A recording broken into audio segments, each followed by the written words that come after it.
Welcome to SunnySpeaks. Here again with another review for you, and you. And today, I'm going to talk about Novocaine, directed by Robert Olsen and Dan Berk, starring Jack Quaid, Amber Midthunder, Jacob Batalon, and many more. Nathan Caine, played by Jack Quaid, is an assistant manager at a bank, idling through life until he meets Sherry, played by Amber Midthunder. After a bank robbery and Sherry is taken hostage, Nathan chooses to go rescue her with no special set of skills or powers, just the inability to feel pain. I like Jack Quaid as an actor. It's really cool to see where his career has gone from just seeing him in The Boys. And despite not thinking this movie is that special, I do think that his performance elevates this movie a lot. For me, the action scenes are well done because the movie never makes him an action hero. He's not doing crazy combos on people without some sort of explanation of how he was able to do that. And I liked the consistency of his character throughout the journey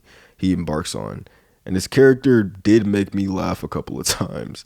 I think that he is likable, understandable, especially in where we are in 2025. Many people are introverted and have no friends, romanticize love, all those different things. I think that he encapsulates a lot of what people go through currently in life. And I really appreciated the relatability of his character. And again, the fact that they never make him feel inaccessible. It kind of feels like the idea of if you had this inability, if you didn't feel pain, and then you lost the love of your life, at least what you deem to be that, what would you do? I feel like the movie kind of poses that question. Amber Midthunder as Sherry is cool. I liked the assertiveness of her character when interacting with Nathan. The chemistry on their first date is very cute and likable, seeming like they fill each other's gaps well. And seeing from both sides the personality attraction. Other than that, though, her character becomes pretty one note by the middle of this movie. Just the damsel in distress. They do have interesting ways to flip that on its head a little so it's not too cliche. And I just want to stop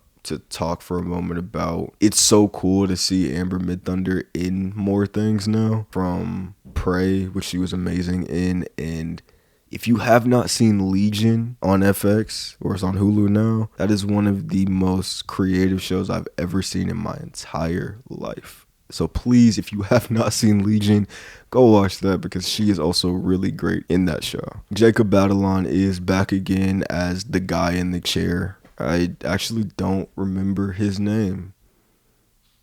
And that's not even to speak badly on who he is as a character. I just don't remember his name at all. It's actually funny how he brought that up in Spider-Man Homecoming, and I feel like now he kind of just plays that guy, just the guy in the chair for the main character. But I thought that he was cool. He just didn't have a lot of... He was supposed to be the comedic relief, but I didn't find him that funny. I found Nathan to be a lot more funny, and even honestly, Nathan was the only funny thing in this movie to me. Outside of that, a lot of other jokes didn't land for me at all. Nicholson is the main bad guy in this, and despite being cliche as well, he was fun. I thought his reaction towards certain story beats were amusing, and when things get real, you definitely feel the threat that he imposes, and it'll be cool to see where his career goes too as another nepo baby in the industry. I like the tone that he gives off in this film, and I liked him when he was in Smile 2 as well, so I'm interested to see where his career goes on from here. When just talking about the action, the ways the film moves around his inability to feel pain is fun. While at times making no sense, and honestly I didn't expect it to. Blood loss is not a real problem brought up ever in this movie, which I kind of respect the lack of fucks they had,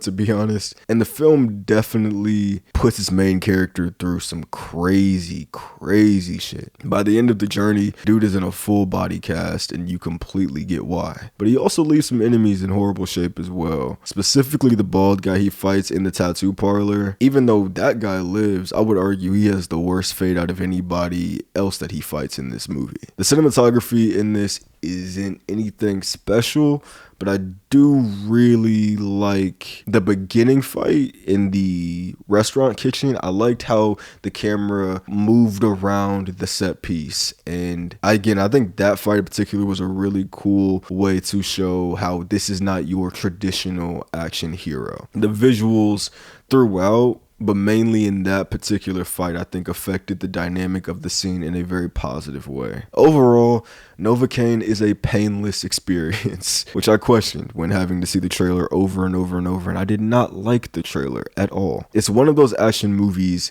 you finish thinking that was interesting. Cool concepts, not fully developed like I would have wanted them to be, and average to slightly above average fight scenes, but works in the context of the film. The worst part of this movie is writing, especially by the end of it. The shorter these types of movies are, the better in my opinion. But I would give it a mostly cloudy rating. It was solid, and if you would want to see a cool action movie with an interesting hook, who knows, you may feel something. This has been my review of Novocaine. If you have seen Novocaine, let me know what you think in the comments down below, because perspective is key. And if you haven't seen Novocaine, let me know if this review makes you want to go see the movie or not. Like and subscribe. Thank you for watching. Thank you for being here.